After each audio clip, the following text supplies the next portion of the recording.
In today's video, I'm going to talk about Mei Tachibana, Asami, Aiko, and Megumi, the main pop girls from Say I Love You, and how they saved 13-year-old me. Starting off strong with the female lead, Mei Tachibana. She made it her goal to not talk to anybody or make any friends going into high school. And this was because a lot of people were going behind her back and lying on her and just making baseless rumors. When I first watched it, I felt really bad for her because I never went through bullying in the sense of people lying on me and making rumors behind my back, at least that I know of. I did have my time with people for sure, and had bad moments I've had with other classmates had made me not want to say anything at all or even be myself around certain people. She does come out of her shell when she meets her future husband and Jessica through. I will be spoiling the show. It's over 10 years old. If you haven't seen it, I'm calling the cops. But anyways, she met him and they begin a relationship, and in their relationship she meets a wide range of people and she realizes that she didn't have to be alone anymore. The one thing that Mei taught me was the importance of friendship and the support of your friends, lovers, and just people around you can help you navigate through difficult situations. When I was really young, I was going through bouts of being antisocial myself, and this is so corny, but I would make it my mission to not talk to people, and when I see how it would hurt my friends, it made me realize how rude I was being. And just like in Mei's world, there are people that love and support me and worry about me and vice versa. And even though we may not agree on everything, the bond of friendship has always been there. Those friendships really help and mold you into the person you become, because you meet girls who are at a similar life experience and you bond and share thoughts and feelings with one another, ultimately maturing into the beautiful young woman that you're meant to be. And one of her first friends that she made was Asami, who was so bright and bubbly, but just like Mei, she also had to deal with being a young woman and the struggles that come with that.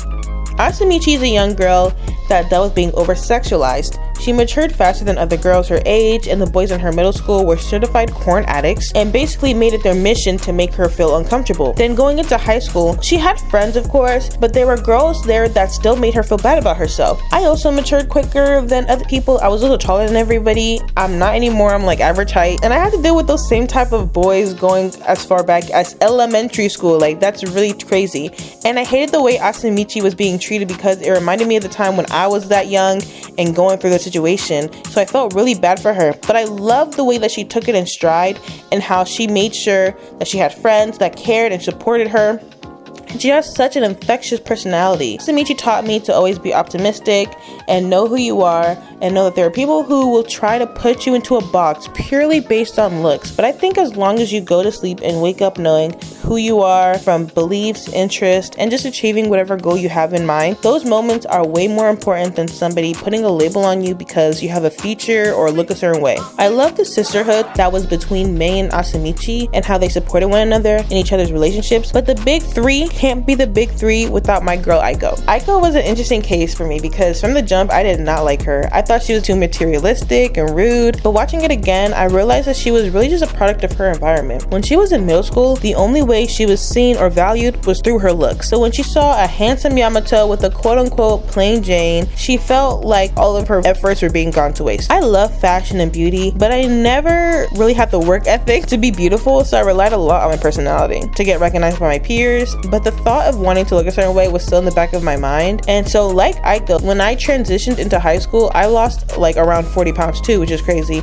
And it wasn't healthy or sustainable either, but I just wanted to be accepted in a certain way, and when I didn't get the outcome that I wanted, I ended up struggling with that. So now when I watch Aiko, I see her as a young girl that is growing into herself and seeing her self-worth. Being a young girl is tiring. We have to do and be it all, so I feel like Aiko was just really doing her best and doing what she needed to do to feel worthy. Like I said, when I was a kid, I didn't really like her, but over time, I saw how honest and kind she was, especially with her friends, and how she quickly became my favorite character in the series. And even to this day, being confident in yourself and understanding that looks aren't everything and a guy will not make you whole is super important. And now I thought Aiko was going to be the main antagonist of the show, but I was surely mistaken because Megumi quickly took her place, but like Aiko, she had to learn the hard way to change. Megumi came out kicking. When I first saw her, I was like, oh, she's immediately gonna stir the pot, because she immediately asked Yamato out, no questions, no thoughts, just action. And I was low-key taken aback. Megumi was an interesting case because I didn't really dislike her, but I also didn't like her, and my relationship with her was like more of a roller coaster from not liking her to now. But now I like her and her character and her growth in general. And like Aiko, she had to deal with body issues, but I would also say depression, because she was kind of I feel like she was kind of an amalgamation of all the other girls I spoke previously about. She was alone a lot due to her mom working and kids being mean to her. Then she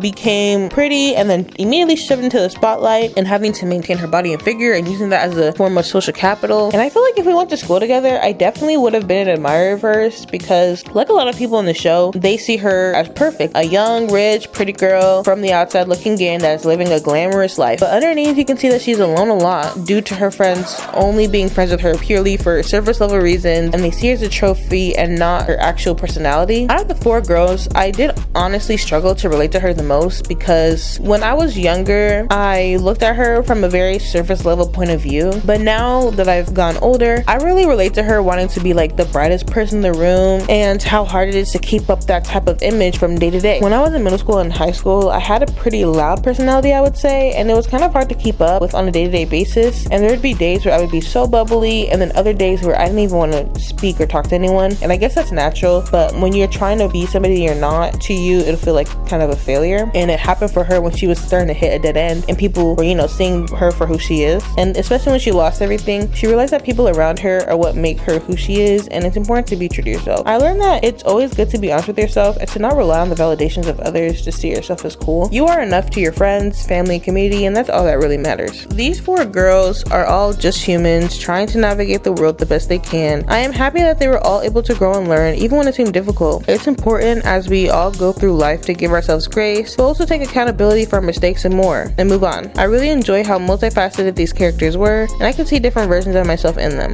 and showed to me that I can go through any hurdle in life and I don't have to do it alone, and things won't be perfect, but that's okay because nothing ever really is. I loved watching Say I Love You and enjoyed watching it as an adult. There are many themes you can see within the show, and it was a really good way of letting you into the character and understanding their emotions. I read the manga, but I need to reread it because I haven't seen it in like a few years. But I think if you love like romance and slice of life type of shows, then Say I Love You is probably going to be a show for you, and I think you'll definitely enjoy it. But thanks for watching, guys. Bye.